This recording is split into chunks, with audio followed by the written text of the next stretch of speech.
Okay, everybody, welcome to the MAC 1105 Final Exam Review Workshop hosted by the Learning Commons. I'm Noah Schmidt. I'm a math specialist in the Learning Commons, and I will be facilitating the workshop. This is part 2 of our workshop for MAC 1105. We had part 1 on Saturday. I sent the recording for part 1 on Saturday, and so we went over about 27 problems on Saturday, and so today we'll try to finish the last 23. We may not get through all of them, but we'll get through as many as we can get through. Hopefully we'll get pretty close to getting through all of them, or even through all of them. So with that, let's go ahead and get started. The first thing is that I want to make note of is that the way this is going to work is I'm going to give you about a minute, between a minute and 2 minutes, to try a problem that on your own before we go over it together, and then we go over it together. So this particular problem, I'm going to give you about a minute. So this problem says write log base b of 2m over n as a sum or difference of logs without powers. So you have to use the properties of logarithms on this particular problem to write it as a sum or difference of logs without powers. So let me go ahead and give you about a minute on this problem, and then we'll go over it together. Thank you.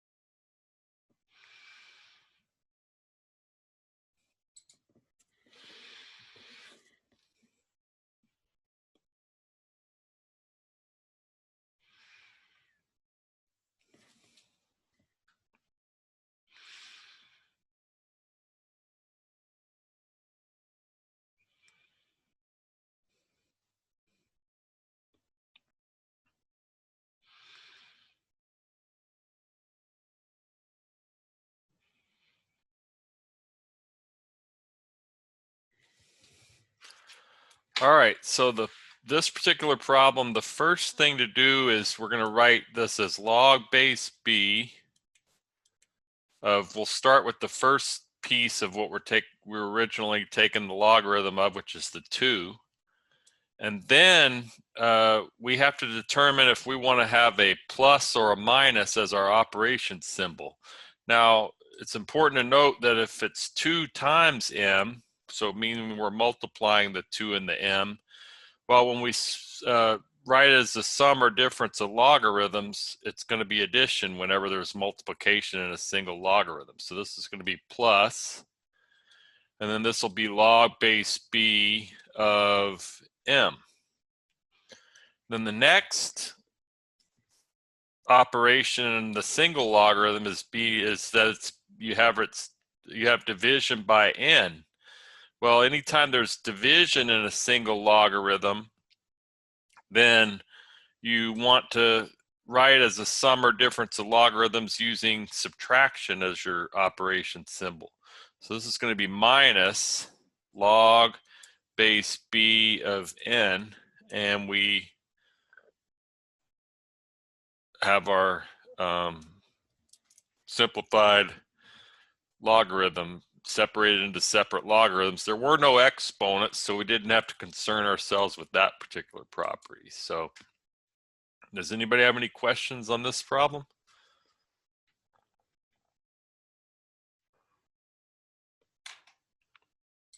Okay. This particular problem, we'll just go ahead and go over this one together. I won't really give you any time on this particular problem. Let's just go ahead and go over it together. I'll do that occasionally just so that we can better our chances to get through all the problems. This says, what is the x-intercept of y equals log base a of x? Well, the x-intercept of a function is whatever the x-intercept of a function is whatever you get for x when y is 0. So if we put a 0 in for y, this would be y equals log base a of x, and so then you have to rewrite this. You have to try to get x by itself, so we're going to rewrite this with a into an exponential form. Now the way to write into exponential form is to understand that the base of the logarithm is the same as the base of the exponential. So this, if the base of the logarithm is a, then the exponential should have a base of a as well. So this is going to be a. And the opposite side of the logarithm is the exponent for the exponential. So this is going to be to the 0 power equals x. And now we don't know what a is, but it doesn't matter because a to the 0, anything to the 0 power is 1. So this is just x equals 1. And so to have your x-intercept or list your x-intercept, it has to be listed as an ordered pair. So to list it as an ordered pair, you need to rewrite it as an ordered pair with x being 1, and since we put in a y for since we substituted a 0 for y, it's going to be 1 0 as our ordered pair there. So does anybody have any questions on this problem?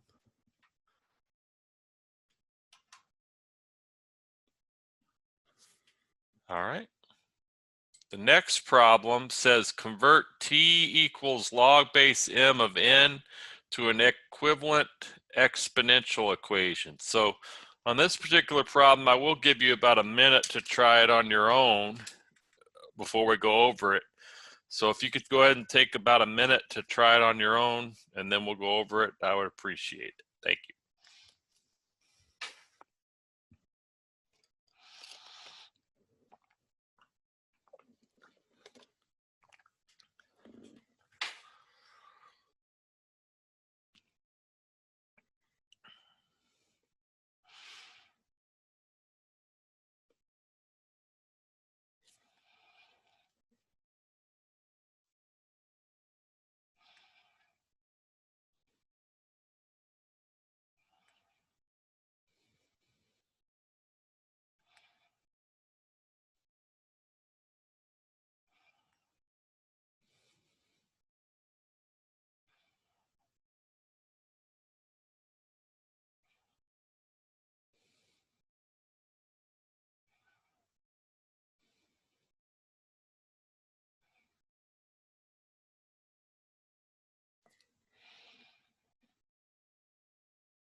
Okay, so we kind of went over a little bit of how to convert a logarithm into a logarithmic equation into an exponential equation.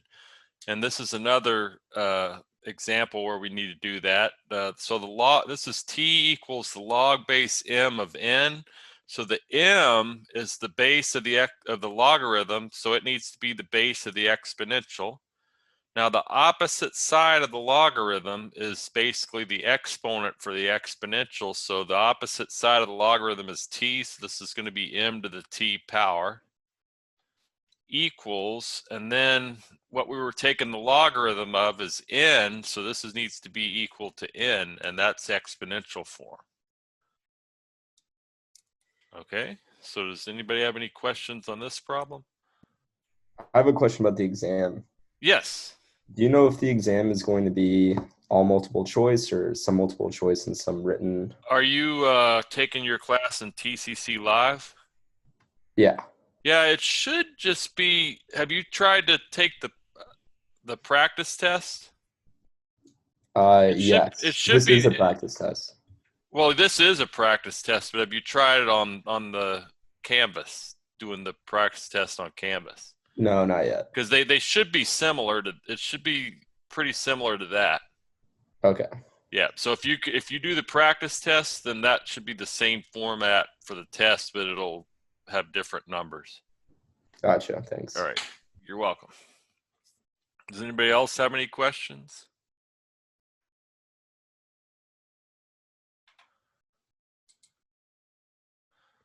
All right, so the next problem says solve for C. We've got A equals 5 minus C over 3C plus 1.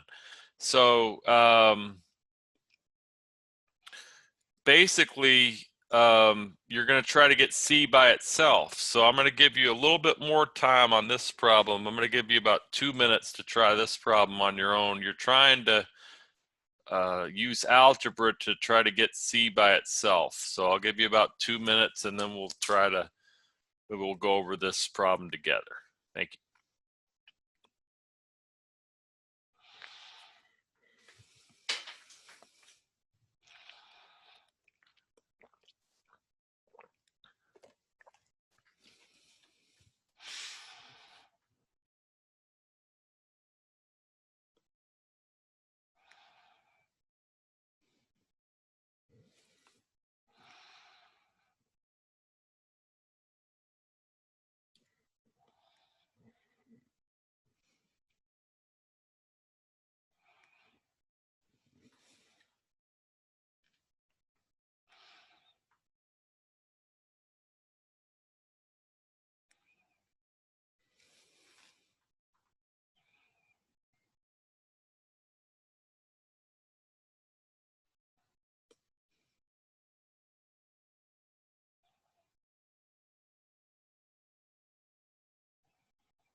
So the first step on this particular problem, if we're trying to solve for C, is we want to get the 3C plus 1 off the denominator. So in order to do that, we want to do the opposite operation, which is to multiply by 3C plus 1 on each side.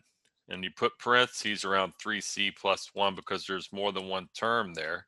And so it's going to cancel here. Now the A is going to actually distribute to both terms in the 3C plus 1.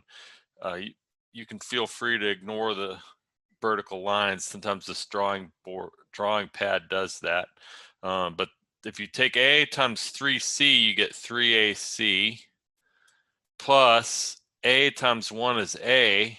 And then on the right side, we still have 5 minus C left. And so basically, if we're solving for C, we want to try to get everything that has a C in it onto one side and everything that does not have a C in it onto the opposite side. So what I would do is add C to each side to move it to the left and subtract A from each side to move it to the right. So the C's, negative C and the C would cancel here, and then the A and the minus A would cancel here. So on the left, you'd have 3AC plus C. And on the right, you have 5 minus A.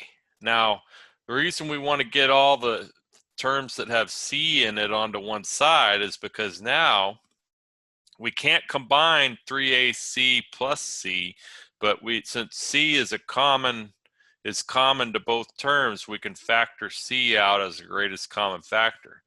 And if you did that, you'd have 3A plus 1 left over equals 5 minus A. And then in order to cancel 3A plus 1, we want to divide by 3A plus 1 on each side, which is the opposite operation to multiplication. So you end up with C equals 5 minus A over 3A plus 1 would be your final result there. All right, does anybody have any questions?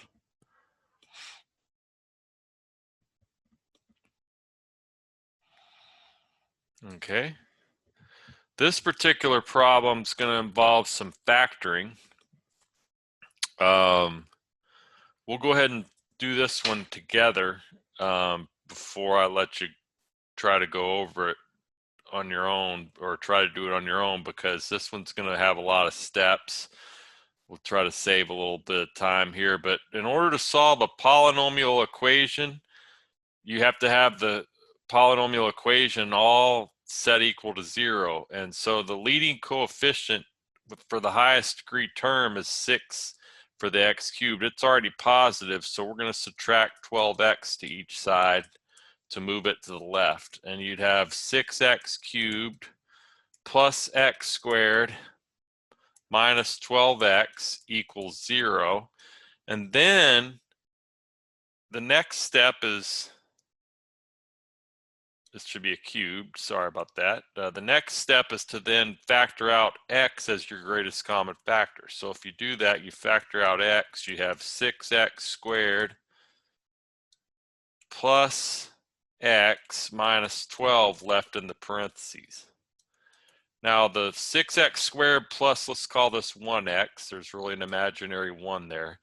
6x squared plus 1x minus 12, we can try to make 2 parentheses there and see if we can factor it further. Now, the first terms in the parentheses have to multiply to give you multiply to give you 6. So in order to multiply to give you 6, you could either have 6 and 1 or 3 and 2. So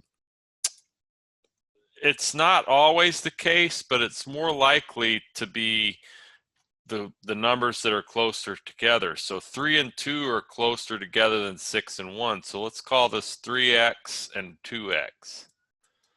And so the n numbers have to multiply to give you negative 12, but they don't necessarily add to give you 1 because the leading coefficient's not 1. So it just has to FOIL to give us what we originally have. So the correct factorization is to put a positive 3 here and a negative 4 here, because 3 times negative 4 is negative 12, but then we can check our answer and we can see that if we multiply the outer terms together, the 3x times 3 is 9x.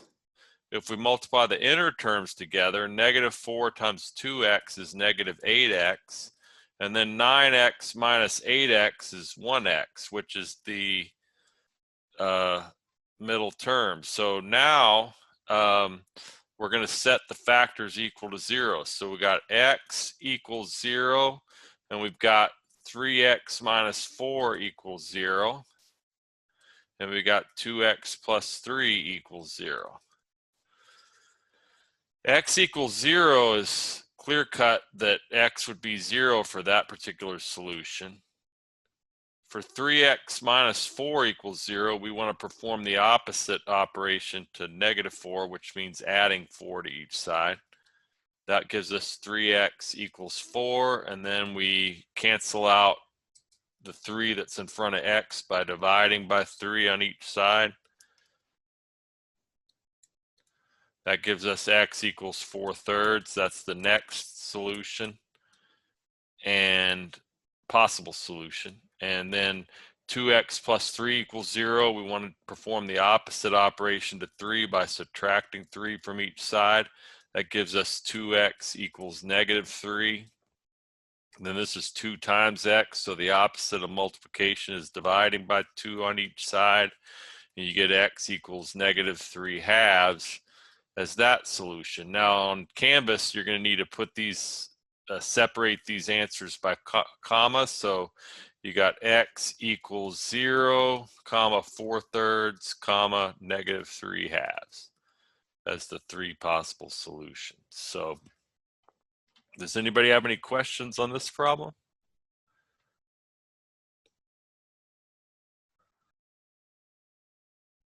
All right, let me see if you can try this problem on your own. Now this problem, I don't really have a calculator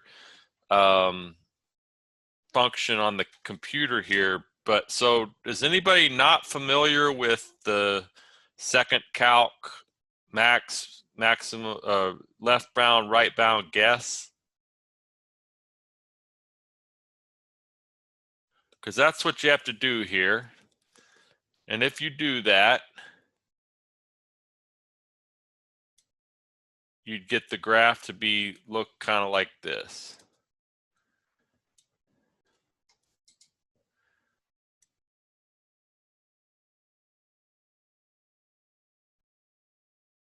And so right here, this particular maxima is basically going to give you negative, the actual ordered pair for the maximum here is -1.34, 2.9. And then the minimum down here is going to be +1.34, -2.9. Now, what they're asking here is just to find the interval of decrease. Now, the way to find the interval of decrease is to basically go from left to right and determine where the graph is decreasing. So from the relative maximum here to the relative minimum here, the graph is going down. And so you're trying to identify the x values for the interval where the graph is decreasing, and that would just be from x equals -1.34 to +1.34.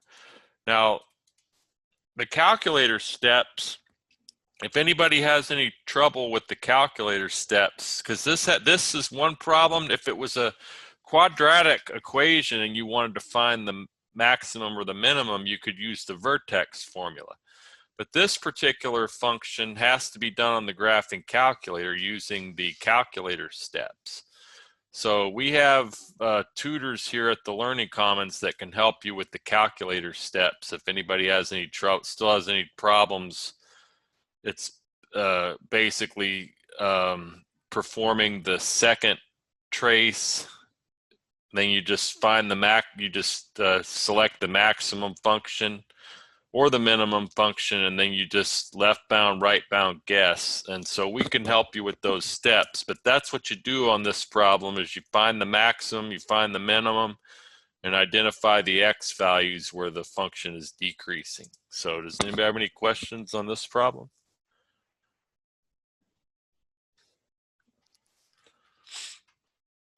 Okay. Let me get you guys to try this problem on your own. I'll give you about 2 minutes on this particular problem. This basically, what you're trying to do on this problem is to write the equations of the line in slope-intercept form that goes through the points 3, -5 and -3, 3. And the second part of the problem is perpendicular to y equals -3/2 x -5 and passes through 6, 1. So you have to get these functions into y equals mx plus b form in order to have the line, the slope-intercept form of the lines. So let me give you about 2 minutes on this problem to try it on your own, and then we'll go over it together. Thank you.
Okay, so the first thing that we need to do if we're writing the equations of the lines of the line and slope intercept form that goes through the point 3, -5, and -3, 3 is to let one of your points be x1, y1. So 3, -5 can be x1, y1, and then let the other point be x2, y2. So -3, 3 can be x2, y2. You have to calculate the slope. And the slope is basically y2 minus y1 over x2 minus x1. In this particular problem, it's y2, which is 3, minus y1, which is -5, over x2, which is -3, minus x1, which is 3. So 3 minus -5, you have to change the signs to adding a positive. So you end up with 3 plus 5 is 8 over -3 minus 3 is -6. And 8 over -6 can actually be reduced to simplest form by dividing both the numerator and denominator by the greatest common factor, which is 2. And if you divide them both by 2, you get -4/3. That's the slope. Then you use point slope form of a line to substitute your information in and simplify to get it into slope intercept form. So the point slope form that I would recommend is y equals m times parentheses x minus x1 plus y1. Some people have it as y minus y1. That just, the way I wrote it here just saves you a step by going ahead and adding y1 to each side. So you already have y by itself. So this is y equals the slope, which is -4/3, times x minus x1 is 3, plus y1 is -5. And so then the -4/3 needs to distribute to both terms. Now -4/3 x is -4/3 x. -4/3 times 3, or times -3 actually, and we can put -3 over 1, multiply straight across. -4 times -3 is 12, over 3 times 1 is 3, and that gives us 12 divided by 3 is 4. So when we multiply or distribute -4/3 times -3, we get +4, and then we need to add -5. So when we simplify that out, we can combine the 4 plus the -5, and that gives us y equals -4/3 x plus -1 for 4 plus -5 is -1, and there's your slope intercept form of the line. So does anybody have any questions before we move to the second to part B? I have a question. Yes. How would you write it if the slope was undefined? It would have to be just, you'd have to know what points it goes through, but if the slope is undefined, it would just be x equals whatever number the x coordinate is through the point. You just wouldn't be able to do it by putting it into point slope form. You just have to know that a slope that's undefined is basically vertical, so you'd have x equals some number, which the number that x would be is whatever the x coordinate is of your point that the line goes through. Okay, thank you. You're welcome. Does anybody else have any questions? Okay. Part B says is perpendicular to y equals -3/2 x minus 5 and passes through 6, 1. The first thing to note is that -3/2 is the slope of the original line. We need to come up with the equation of a line that's perpendicular to this original line. Well, the original line has a slope of -3/2. In order to be perpendicular to that line, we need a line with a slope that has a negative reciprocal, that is the negative reciprocal to our original slope. Well, the original slope is -3/2. Well, to find the negative reciprocal, we flip 3/2 to 2/3, change the sign to its opposite. If it's -3/2, it's going to be +2/3. That's going to be the slope. Then we'll put it into point slope form again, which, as a reminder, is this right here. Now, this is y equals m, which is, we're going to use 2/3, times x minus, now 6,1 is what the line needs to go through, and that's going to be, we're going to let that be x1, y1. x1 is 6, plus y1 is 1. And now we just have to simplify to get y by itself. So we're just going to go ahead and distribute the 2/3 times x is 2/3 x. The 2/3 times -6 is -12/3. So you have 2/3 times -6/1 is basically -12/3, because you're multiplying straight across. That gives you -4. So you have y equals 2/3 x minus 4, and then plus the 1 that's outside the parentheses.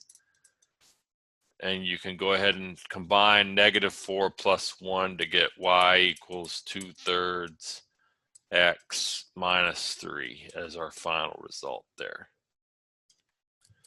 Does anybody have any questions there?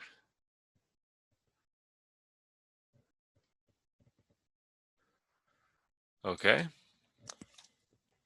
The next problem, I'll give you about a minute on this problem. This problem doesn't take, if you know how to do it, it doesn't take that long. And if not, then you can just wait till we go over it and we'll go over it together. But let me give you about a minute on this particular problem to try it on your own, and then we'll go over it together. Thank you.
Okay, so we got 5e to the x plus 2 equals 40. Now, if we're solving for x and trying to get it by itself, we got to get the e part of it by itself. So we've got to do something to cancel out the 5 in front of e. That's 5 times e to the x plus 2. So we need to divide by 5 on each side. That gives us e to the x plus 2 equals 40 divided by 5 is 8. Now, in order to cancel an e out, you just take the natural log or the ln of each side. And so the ln of e to the x plus 2, the x plus 2, whenever you take the natural log of anything that has an exponent, the exponent moves to the front. So x plus 2 can move to the front. And now ln and e actually just cancel out. And so all you have is x plus 2 on the left side. So you have x plus 2 equals the natural log of 8. And then we just need to get x by itself. So we have to cancel out the 2 by performing the opposite operation, which is to subtract 2 from each side.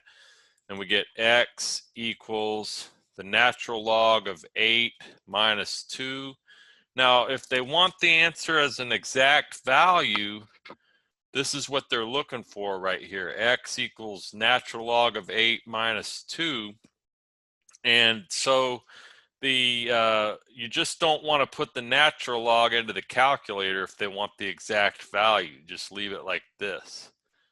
And then to find a value rounded to 4 decimal places, you have to actually plug that into the calculator. So it's going to be the ln, your calculator has an ln button of 8, close off the parentheses minus 2. And if we're rounding that to 4 decimal places, we would have x equals 0.0794 as the result there. Okay, so does anybody have any questions there?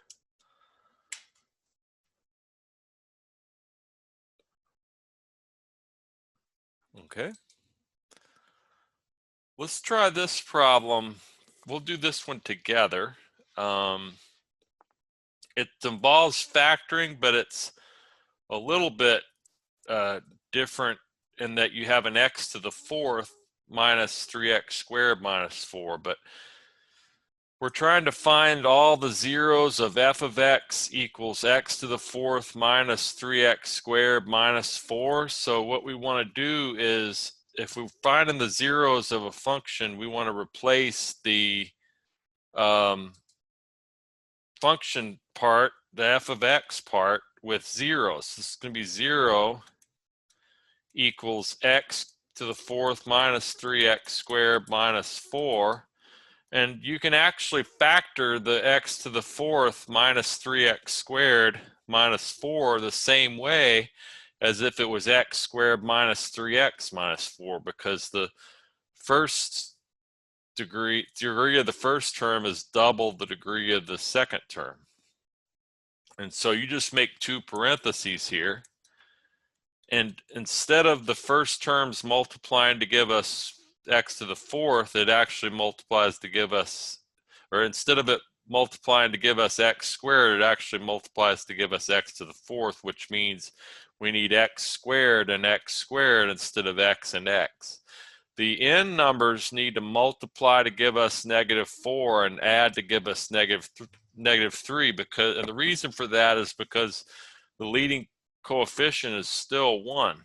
So the numbers that would multiply to give us -4 and add to give us -3 is -4 and +1. And so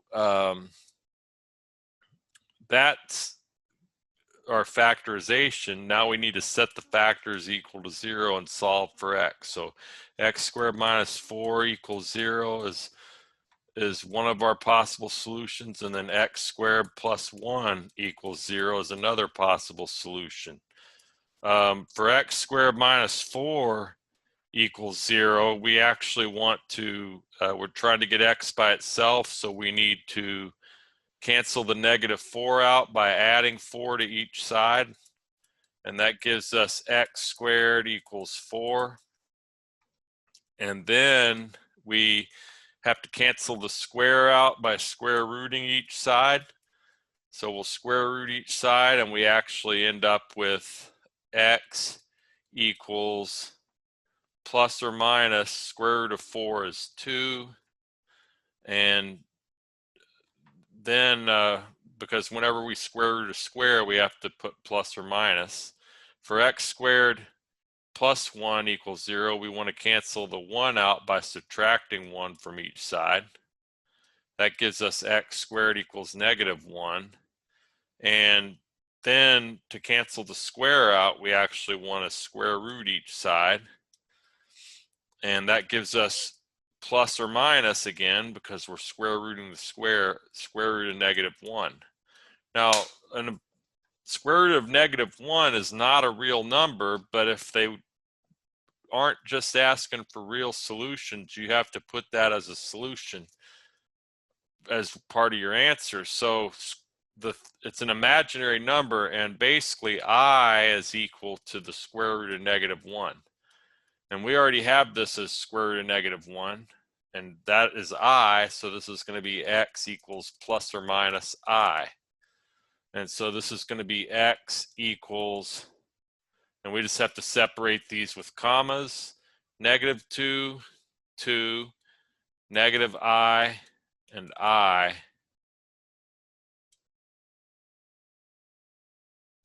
as our solutions. Sorry about that. I just didn't want to erase it. So does anybody have any questions?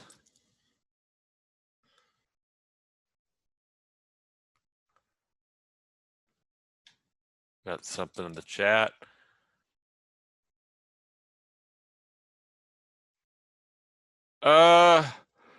Yeah. Using the in my review, I only had to find the x using the calc. Well, you actually do need to factor, because your graphing calculator is not going to find the complex solutions for the equation. It won't find the plus or minus I. Yeah, 2 and -2, but you wouldn't get the plus or minus I on your calculator if you did that, because it's only gonna find the real solutions. So you still need to do this by this particular one by factoring. But so it just depends on if there's any real solutions or not. So, or if there's any non-real solutions or not, the calculator won't find those. Any other questions? Okay. Let's try this problem. I'm going to give you the option of doing this either way, with your graphing calculator or with the vertex formula, but I'm going to go over it with you using the vertex formula. So this says a soda company has daily costs given by C of x equals 80,000 minus 120x plus 0.055x squared, where C is the cost in dollars and x is the number of sodas produced daily. A says, what is the number of sodas that minimizes the cost C? And B says, what is the minimum cost? So basically, I'm going to give you about 2 minutes or let me give you about 1.5 minutes to try this problem on your own, and then we'll go over it together. Thank you.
So if we want to minimize the cost, we actually need to find the vertex of the quadratic function. So the x coordinate of the vertex is going to actually be the number of sodas that minimizes the cost C, and the vertex formula is -b/2a. And so this, we need to actually get our function into descending order. So descending order would be C of x equals 0.055x squared minus 120x plus 80,000, because you want the square term to come first. So 0.055 is your A, negative 120 is your B, and 80,000 is your C. And so this is actually, well, I got some, let me pause there and answer this question in the chat really quick.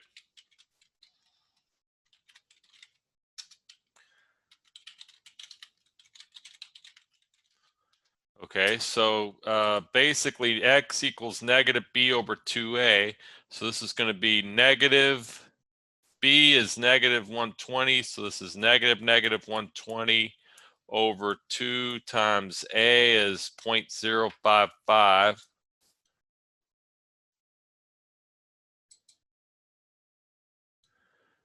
And then this, so the two negatives in front of 120 are going to make positives. They're going to become positive. So you have 120 over 2 times 0.055 is 0.11. And that ends up giving you 1,091. And we'll round to the nearest whole number for the number of sodas. And that's how many sodas it would take to minimize the cost C.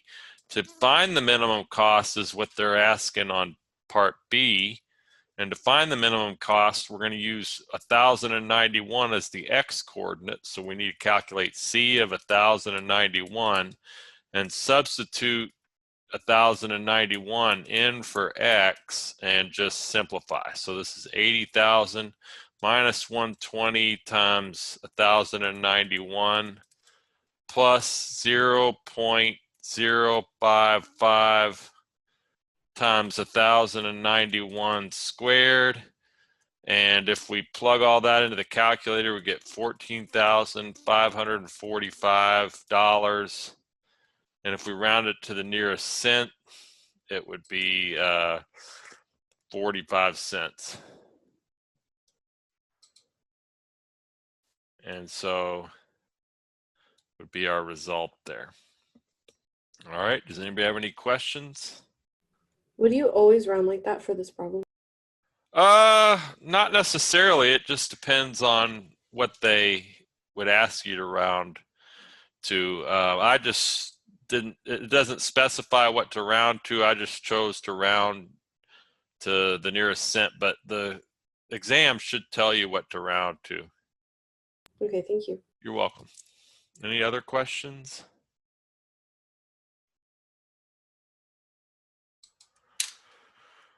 All right, this problem, I'm going to give you about, I'm going to give you about a minute. I'll give you 2 minutes on this problem. You're going to have to use the quadratic formula or completing the square. I'm going to give you the quadratic formula on this problem. It's x equals negative b plus or minus the square root of b squared minus 4ac all over 2a would be the, that would be the quadratic formula. So let me see if you can take about 2 minutes to try this particular problem on your own, and then we'll go over it together.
All right, so like on any quadratic equation that we are solving, we have to get it set equal to 0 first. Now, the way to do that is to cancel 7x out by performing the opposite operation, which is subtracting 7x from each side.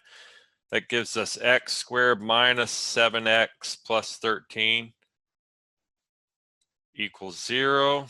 And then we're just going to let a be 1, b be -7, and then c be 13. And so this is going to be x equals negative b, which is negative, b is -7, plus or minus the square root of b squared, which is -7 squared, minus 4 times a is 1 times c is 13 over 2 times a is 1. And so the two negatives become positive. And so this is going to be x equals 7 plus or minus the square root of b squared. -7 squared is -7 times -7, which is 49, minus 4 times 1 times 13 is 52, all over 2 times 1 is 2. And so then this ends up being x equals 7 plus or minus, now square root of 49 minus 52 is 49 minus 52 is square root of -3 over 2. And then x is going to be equal to 7 plus or minus. Now, in order to rewrite square root of -3, we actually need to write it as an imaginary number. Now, it's important to note that square root of -3 can be rewritten as square root of 3 times square root of -1, because 3 times -1 is -3, but square root of -1 is I, as I noted on one of the previous problems.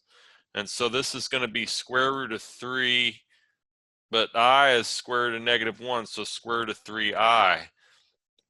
So this is going to end up being x equals 7 plus or minus square root of 3i all over 2. But we have to separate those into separate answers, so we're going to rewrite that as x equals 7 plus or minus square root of 3i, or actually, sorry about that, we need to separate them. 7 plus square root of 3i all over 2, comma 7 minus square root of 3i all over 2. And so this ends up being our two solutions right there. So does anybody have any questions there?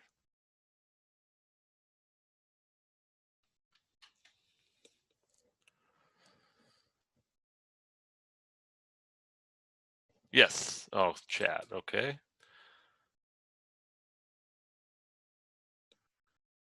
We have another problem where we're going to complete the square. So I will, whoops. Let me see which problem it will be.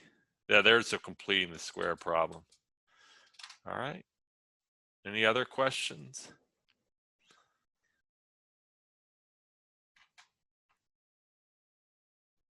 Okay. Problem 39 says the height of a projectile in feet t seconds after it is launched is given by s of t equals -16t squared plus 98t plus 40.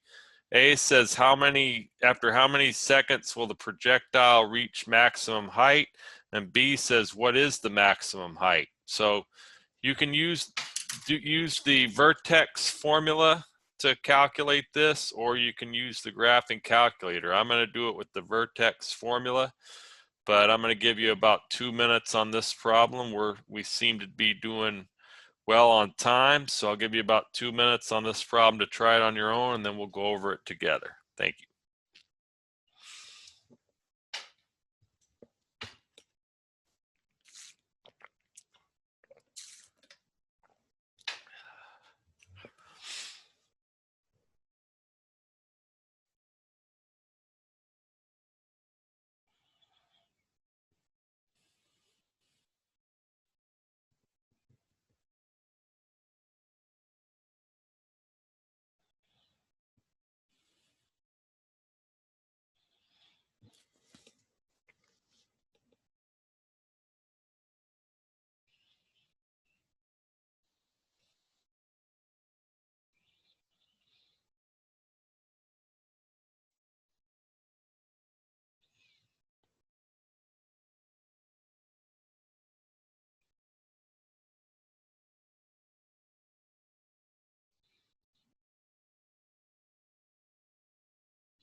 Okay, so on this particular problem, -16 is our A, 98 is our B, 40 is our C, and so we're gonna, again, it's instead of X, we're using T, but it's the same formula for the vertex. It's -B over 2A, and in this particular problem, B is 98, so it's gonna be -98 divided by 2 times A is -16, but then this is -98 over 2 times -16 is -32, and -98 divided by -32, if you put that in your calculator, you actually get 3.0625, and then you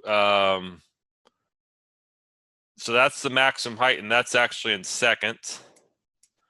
But then to calculate the maximum height, you actually would substitute 3.0625 in for T. So you'd have S of 3.0625 equals -16 times 3.0625 squared plus 98 times 3.0625 plus 40.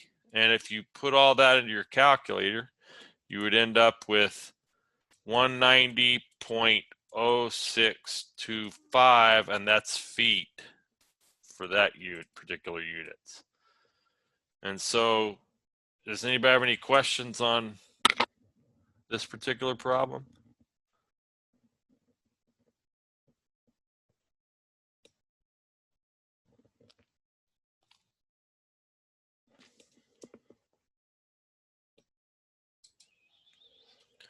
Okay, let's try this particular problem. Solve the equation for x by completing the square.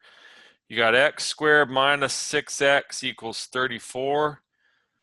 I'm going to give you about 2 minutes on this particular problem. If you don't know how to do it, we will go over it after about 2 minutes, but I'm going to give everybody a chance to try this on your own for about 2 minutes, and then we'll go over it. Thank you.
All right, so the procedure for completing the square to solve a quadratic equation is to get the constant term on the opposite side as the other two terms, which are the x squared and the negative 6x. So the constant is 34. It's already on the opposite side of that. And so the procedure is we want to give ourselves some room after the 6x. This is x squared minus 6x equals 34. And so the procedure, you basically want to add b over 2 squared to each side. So b is the negative 6, and you actually want to take negative 6 over 2 squared, which negative 6 over 2 is negative 3, and that needs to be squared, which is 9. Negative 3 times negative 3 is 9, and so basically 9 needs to get added to each side. So you add 9 to the left side, you add 9 to the right side, and that gives us 34 plus 9 is 43. And the x squared minus 6x plus 9 is basically a perfect square. That's why it's called completing the square. So we know it's a perfect square. And the way to factor a perfect square is to basically square root the first term, which is square root of x squared is x. That goes first in one parentheses. The second term in the parentheses is the square root of the third term, which the square root of 9 is 3. And then the sign of the middle term is the sign that goes in the parentheses. So the middle term is negative. This is going to be x minus 3 squared. So the way to cancel the square out is to then square root each side. So when you square root each side, you end up with x minus 3 equals square root of 43 is basically, whenever we square root the square, we need to put plus or minus square root of 43.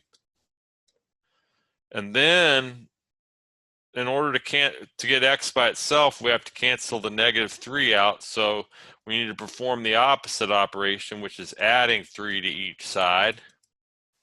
And that gives us x equals plus or minus square root of 43 plus 3. Now, square root of 43 can't be simplified any further, but we need to separate these into separate answers. So this is going to be negative square root of 43 plus 3, comma, positive square root of 43 plus 3.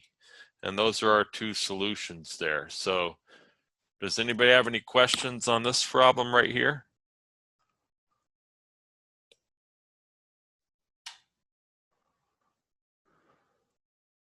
Okay. Can you put the 3 in front? Absolutely you can. As long as the sign for the square root of 43 is correct, one of them should be a negative, one of them should be a positive, you can definitely put the 3 in front. Does anybody else have any questions on this problem? Okay. Now let me give you I'll give you a minute and a half to try this problem. This says given f of x equals x cubed minus 2, find the inverse f inverse of x. So let me give you about a minute and a half to try to find the inverse on this problem, and then we'll go over it together.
the process for finding the inverse of a function is basically to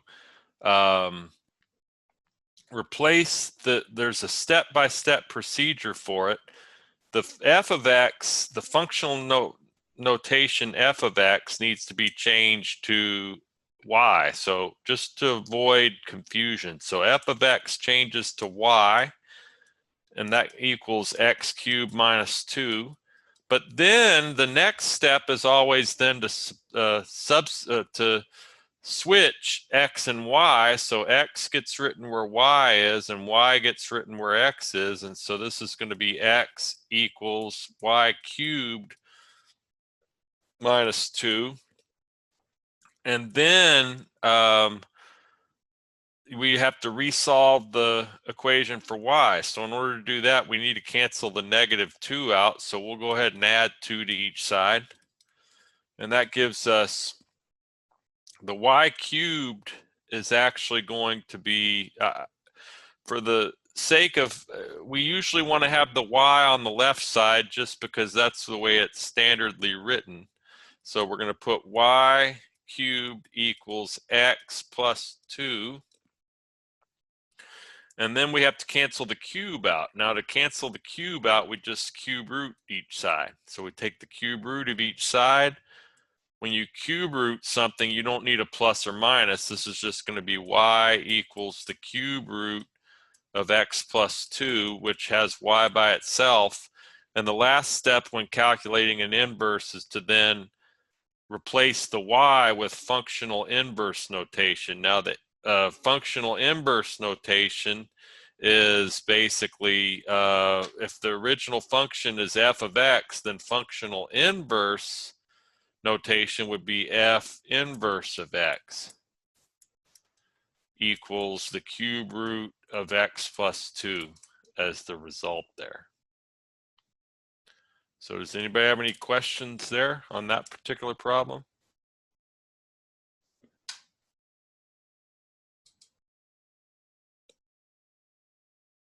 You can absolutely raise just raise the cube to the 1/3 power, absolutely, and then it would cancel the cube out that way as well. So does anybody have any questions? Other questions on it?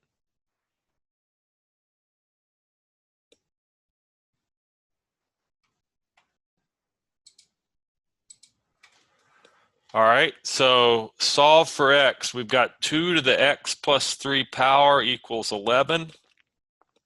And so I'm going to give you about, this problem can be done pretty quickly. I'll give you about 1.5 minutes on this particular problem to try it on your own, and then we'll go over it together. They don't want an exact answer on this one. They want you to actually to put it into your calculator and round to 4 decimal places. So I'll let everybody try that on their own for about 1.5 minutes, and then we'll go over it together. Thank you.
normally when you're solving an exponential equation, you want to try to change the bases so that they're the same. It's not possible to change 2 and 11 so that the bases are the same on this particular problem, but it is possible to take logarithms of each side. Now you could take regular logs of each side or natural logs of each side. Let's take, I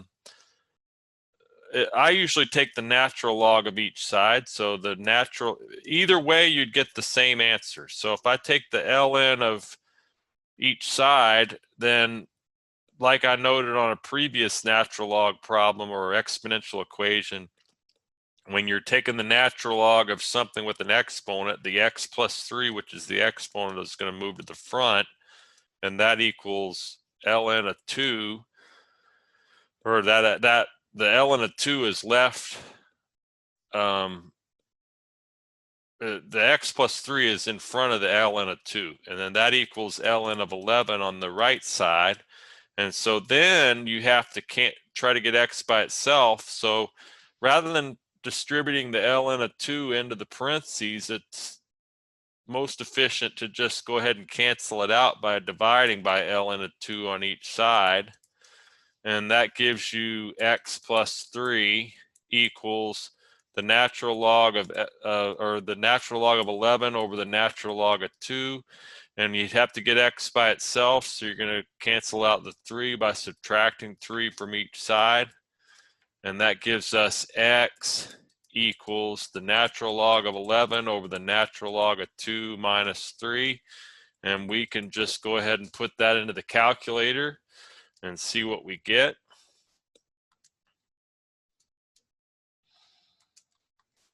And when we put that in the calculator, rounded to 4 decimal places, we get 0.4. Sorry about this. This is going to...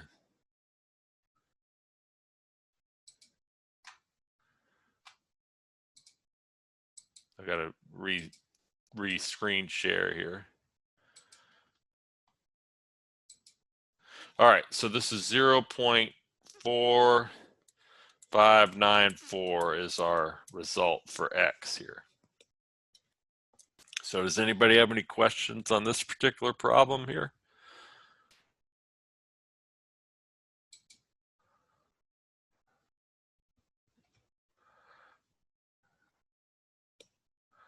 I'm not sure why you would have gotten that. I'm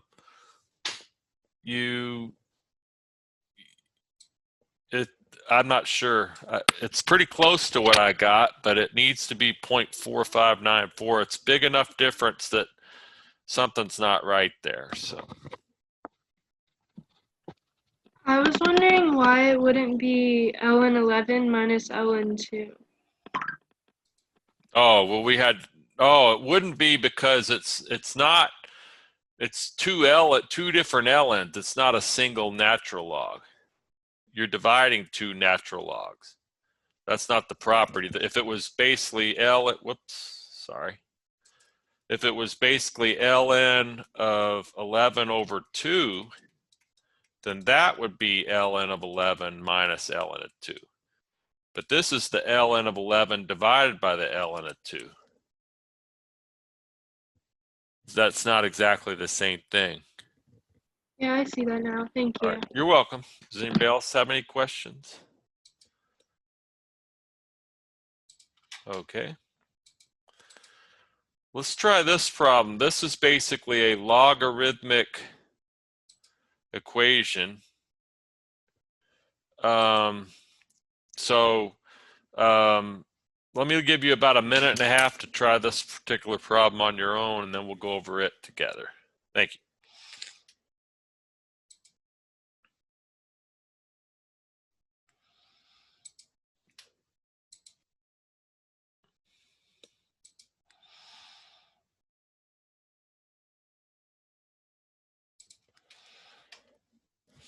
Yeah, sometimes the calculator has an issue. I'm just not sure what it would be, though. So you can come to the learning, if you have an issue with your calculator, you can definitely feel free to come to the Learning Commons and one of us can take a look at it and see what would be going on with why it gave a wrong approximation.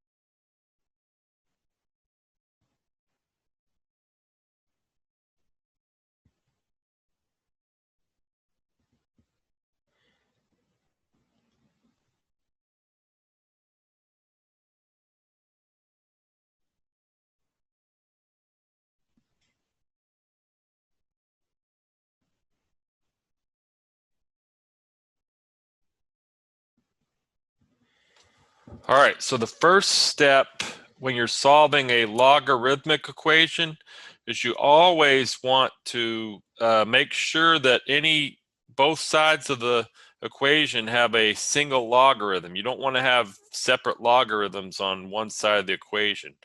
So we need to basically take log base 3 of x plus log base 3 of x minus 2 combined to a single logarithm. Now the way we can do that is write this as log base 3. Now when we're adding two logarithms together, then when we combine to a single logarithm, it gets combined with multiplication. So the x actually is going to multiply to x minus 2. It needs to be distributed, so you get x squared minus, and then x times negative 2 is 2x, and then this is equal to 1. And so now we're trying to get x by itself, so we actually need to change our logarithmic equation into an exponential equation to cancel the log out. So the base of the logarithm is the same as the base of the exponential. This is going to be 3 to the opposite side of the logarithm is the exponent for the exponential. So the opposite side of the logarithm is 1. This is going to be 3 to the first power equals x squared minus 2x. And so 3 to the first power is just 3. This equals x squared minus 2x. And so now, in order to solve this quadratic equation, we need to get the whole equation set equal to 0. So we want to cancel the 3 out by subtracting 3 on each side. And that leaves us with 0 equals x squared minus 2x minus 3. And so now we need to do some factoring, factor with 2 parentheses for the quadratic polynomial, x squared minus 2x minus 3. Now the leading coefficient is 1. So the first terms in each parentheses need to be x, and then the end terms in each parentheses need to multiply to give us negative 3 and add to give us negative 2. That would be negative 3 and positive 1. And so the x, we have to set each of our factors equal to 0. So we're going to set x minus 3 equal to 0. We're going to set x plus 1 equal to 0. And for x minus 3 equals 0, you're going to cancel the negative 3 out by performing the opposite operation to negative 3, which is adding 3 to each side. That gives us x equals 3. For x plus 1 equals 0, we need to perform the opposite operation by subtracting 1. That cancels the 1 there. And so you end up with x equals negative 1. Now, those are the two solutions that we got when we solved the logarithmic equation. Now, you have to check and make sure that your solutions are valid. And the way to check to see that the solutions are valid is you have to be able to substitute your numbers into the equation. And if you have any logarithms that are negative when substituting that particular number for x into the equation, then you can't that particular solution's not valid. For example, x equals -1. Well, if you substitute -1 in for x, you got log base 3 and -1. Well, already that's a negative logarithm. You can't have that. So basically, we're going to, that's not a valid solution. We're going to cancel out -1 as a possible solution. And even if you, and really it just has to happen in one spot, and it makes the whole, that solution, makes that particular solution invalid. And so you also have -3 minus 2 is a negative logarithm. And so that would, but the fact that it happens even one time would make it invalid. Now 3 is a possible solution, so it's the only valid solution, because if you take log base 3 of 3, that's positive. Log base 3 of 3 minus 2, 3 minus 2 is positive. So x equals 3 is the solution to the logarithmic equation. So does anybody have any questions on this problem?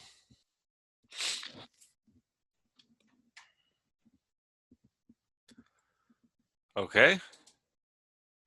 All right, so the number 44 says graph on the same graph of f of x equals 1/3 to the x power and g of x equals 3 to the x power. Identify asymptotes and intercepts, label everything. So we want to identify we want to graph both of the functions. We want to identify the vertical asymptote, the x-intercept, and the y-intercept. So let me give you about a minute and a half on this particular problem to try it on your own, and then we'll go over it together. Thank you.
All right, so in order to graph, we have to graph both of these particular exponential equations or functions.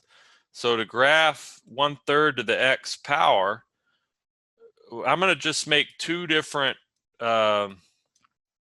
tables of x, y values. Now, you have to pick numbers for x to substitute into the function and get the y value. So basically, if I would pick -1, 0, and 1 as the x values. That's just a matter of personal preference, but it could be, you could really plug anything in that you want, as long as it doesn't give you a really big number that you can't graph. So for the sake of time, I am going to go ahead and skip some steps here. I'm just going to basically just tell you what you get when you substitute each point in for x. If you substitute -1 in for x, you'd get 3 for y. That's for f of x. this is for one, f of x equals 1/3 to the x power. If you substitute 0 in for x, you get 1/3 to the 0 power. That would be 1. And if you substitute 1 in for x, you'd have 1/3 to the 1 power, which would be 1/3. And so then you actually can go ahead and plot those points on the graph. You got -1, 1/3 is right here. 0, 1 is right here. 1, 1/3 is right here. And so it's just going to kind of go through, and it just never goes below the x-axis there. It just kind of hugs the x-axis. And so the vertical asymptote is basically doesn't have, well, let's go over all the a, b, and c after we graph the next function. We got g of x equals 3 to the x power. If you substitute -1 in for x, you get 1/3 for y. If you substitute 0 in for x, you get 1 for y. If you substitute 1 in for x, you get 3 for y. And so -1, 1/3 is right here. 0, 1 is right here. 1, 3 is right here. And so you get your function as an increasing function there. And you see how they kind of, if you reflect the function, one of the functions over the y-axis, you get the other function. And so as far as finding the vertical asymptote, there is no vertical asymptote for either of these functions. So that would be none. To find the x-intercept, neither of these functions cross the x-axis. So there is no x-intercept. Now the y-intercept for both functions is 0, 1. So 0, 1 is the y-intercept for both functions. So does anybody have any questions on this particular problem?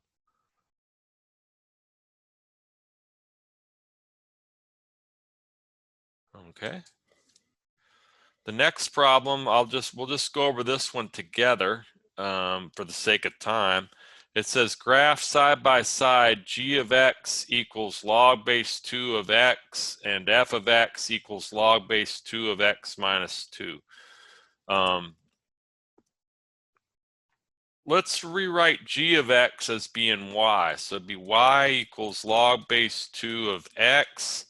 Now, to calculate log base y equals log base 2 of x, we're going to rewrite that as a exponential function. So the base of the logarithm is the same as the base of the exponential. This would be 2, and the opposite side of the logarithm is y. That's going to be the exponent for the exponential, and that equals x. Now, we're going to go ahead and make a table of values. Now, the difference is, since we have x by itself, we want to pick numbers to plug in or substitute in for y rather than x. And I'm going to pick the same numbers that I picked for x, -1, 0, and 1, as a matter of personal preference. If I substitute -1 in for y, I would get 1/2 for x. If I substitute 0 in for y, I get 1 for x. And if I substitute 1 in for y, I get 2 for x. So 1/2 -1 is right here. 1, 0 is right here. And then 2, 1 is right here. So it just kind of goes kind of like this. Not exactly accurate, but it's right, and it goes right along the y-axis. Now, the question is, how do you graph f of x equals log base 2 of x minus 2? Well, in order to graph log base 2 of x minus 2, x minus 2 is basically shifting the graph 2 units to the right. It's shifting the original graph, log base 2 of x, 2 to the right. So if we do that, we're going to basically take each of our points that we found and shift them 2 to the right. So this particular point right here is going to go 2 to the right to right here. This point right here is going to go 2 to the right to right here. And this point right here is going to go 2 to the right to right here. And so it's going to kind of look like this. Now, instead of being, so the question is, where are vertical asymptotes? Well, one of the vertical asymptotes is along the y-axis. That's basically the line x equals 0, because a vertical line along the y-axis is basically the equation of the line is x equals 0. If you shift the graph 2 to the right, now the vertical asymptote won't be at x equals 0, it'll be at x equals 2. So those are your two vertical asymptotes. The x-intercept, one of your x-intercepts is 1, 0. The other x-intercept is 3, 0, since that was the same graph shifted 2 units to the right. The y-intercept is basically, there is no y-intercept for either of these two graphs. They never crossed the y-axis, so this is going to be none as well. And so, does anybody have any questions on this problem?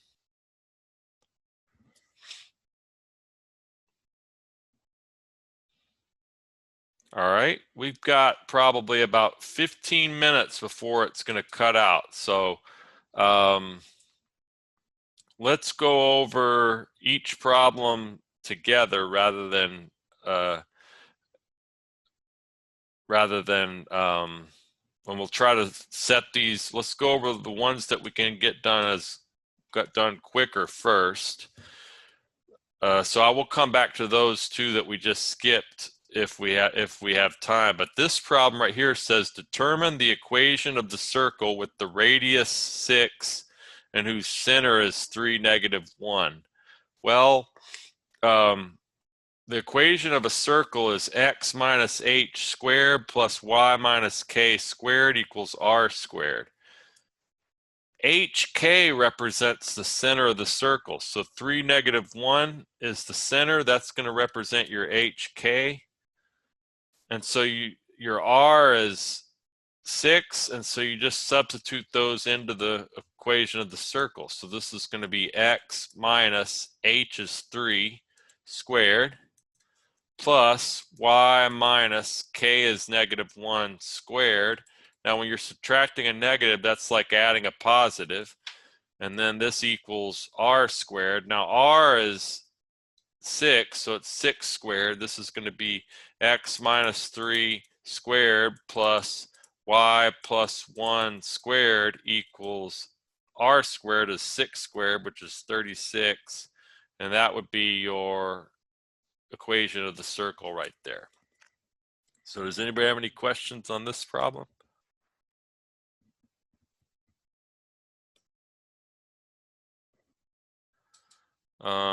This is a problem for continuously compounded interest. It says an investment account has amount of money P after T years. The equation for the amount of money P is P of T equals 5,000 e to the 0.05 T. A says, what is the amount of money in the account after 4 years? Well, 4 is going to represent your T. So it's going to be P of 4 equals 5,000 e to the 0.05 times 4. And that just needs to be substituted into the calculator. So when we put that into the calculator, we get 5,000 times second e to the 0.05 times 4. And I'm going to round to the nearest cent. That would be basically 6,107.01 would be your result there. All right. Does anybody have any questions on part A? Then B says, when will the account reach $10,000? You basically want to substitute 10,000 in for P of T rather than for T, because this is basically the future value is 10,000. That's represented by P of T. So this is 10,000 equals 5,000 e to the 0.05 t, and we have to actually solve for t. Now to solve for t, we need to get e by itself, so we'll divide through by 5,000 on each side to cancel the 5,000 that's in front of e. 10,000 divided by 5,000 is 2. That equals e to the 0.05 t. And so in order to cancel your e out, you have to ln each side.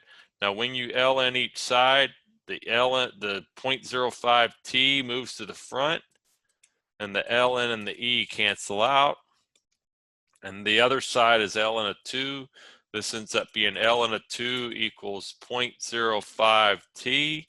But in order to cancel the 0.05 that's in front of t, we need to divide through by 0.05 on each side.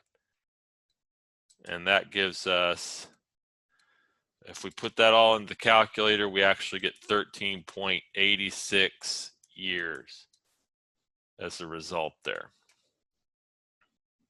That's how long it would take for the account to reach 10,000. So does anybody have any questions? So I'm going to go back to this problem right here and get this problem done, and then we'll cover problem 50. And problem 46 we probably won't get to, but it's polynomial inequalities. This says solve in interval notation. 3x plus absolute value of 3x plus 2 is greater than 7. Absolute value of whatever your expression is means that whatever the expression is, the distance from 0, in this case, the absolute value of 3x plus 2 is greater than 7. That means the distance from 0 on a number line of 3x plus 2 needs to be greater than 7. So in order for that to be possible, you'd have a 0, a 7, and a negative 7. For the distance from 0 on a number line to be greater than 7, it needs to, then 3x plus 2 needs to be greater than 7. So, or it could be less than negative 7, because everywhere in that shaded area right there, its distance from 0 on a number line is greater than 7 units away from 0. And so that gives us a clue how to set up inequalities here. We're going to set 3x plus 2 to be less than negative 7, or 3x plus 2 to be greater than positive 7. And we have to solve each of these inequalities. So to solve 3x plus 2 is less than negative 7, we need to cancel the 2 out by subtracting 2 from each side. That gives us 3x is less than negative 7 minus 2 is negative 9.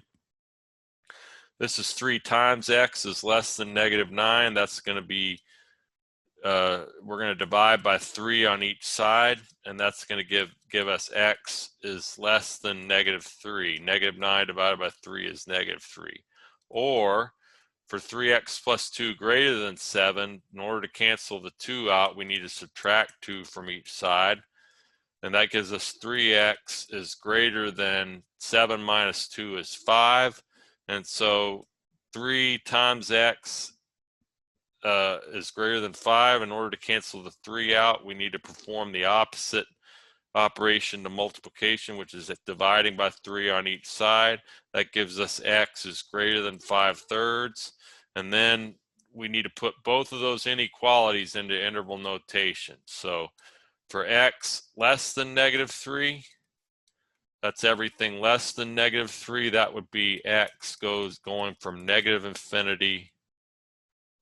So negative infinity to negative 3. with a parentheses since there's no equal sign underneath the inequality symbol, union. Then you need to go from 5/3, greater than 5/3 would be from 5/3, parentheses 5/3 to infinity parentheses, and that would be your second interval. So does anybody have any questions on this particular problem?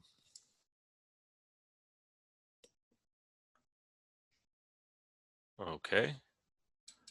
I think we got time for one more problem. This says the population of Quincy has shown a linear increase from 2004 to 2014. In 2004, the population of Quincy was 6,885. By 2014, it had risen to 7,955. A says find a linear equation P as a function of T, the number of years since 2004. T represents the number of years since 2004. So if you're in the year 2004, you're in year 0. And in year 0, 2004, the population was 6,885. We can use an ordered pair to represent that information. By 2014, it had risen to 7,955. Now, 2014 represents year 10 because it's 10 years after year 2004. So that would be 10, comma, then it had risen to 7,955. That'll be the population in 2014. And so that gives us two ordered pairs. In order to find the equation, the linear equation P as a function of T, we need to have it be in y equals mx plus b form, but we're not using y and x, we're using P of T for y and T for x. So it needs to be in that form right there. We need to find the slope first. We already have the y-intercept. The y-intercept is 6885, and that's what you get when you put the that's what you get when you put 0 in for T. And so we're going to go ahead and put 6,885 in for B. That's the y-intercept. And if we can find M, then we have the equation of the line. So M is equal to, in this case, well, I'm going to use y2 minus y1 over x2 minus x1. Even though our variables are different, they mean the same thing. 0, 6885 is x1, y1.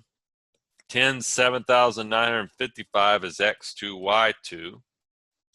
And this is going to be m equals y2 is 7,955 minus y1 is 6,885 over x2 is 10 minus x1 is 0.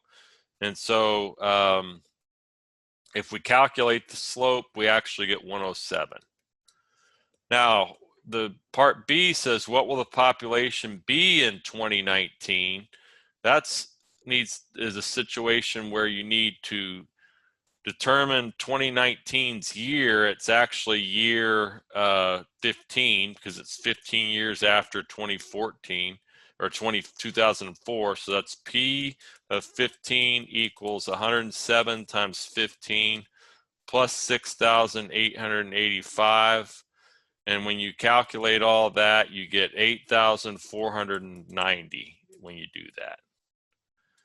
And then when and what calendar year will the population reach 9,000? You put 9,000 in for P of T, solve for T. And so that's where you solve for the time when the population is 9,000. So we need to subtract 6885 from each side. Now 9,000 minus 6885 is 2115 equals 107T. This is 107 times t, so we need to calculate the opposite. We want to perform the opposite operation to multiplication, which is dividing by 107 on each side. And when we do that, we get t equals 19.76. But that is not the answer to the problem, because it says when or in what calendar year will the population reach 9,000? If you took 2004, which is year 0, and you added 19.76 years, you'd be in year 2023.76. Well, you're not quite to 2024, which means you're still in year 2023, and that's the result there. So does anybody have any questions there?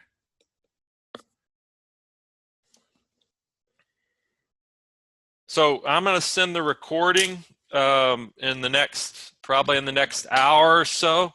We're pretty much out of time, but there was only one problem that we didn't get to. Please feel free to watch the recording and use it to study for the final exam. I hope you each do well on the final exam, and I thank you guys for coming to the review. And does anybody have any questions?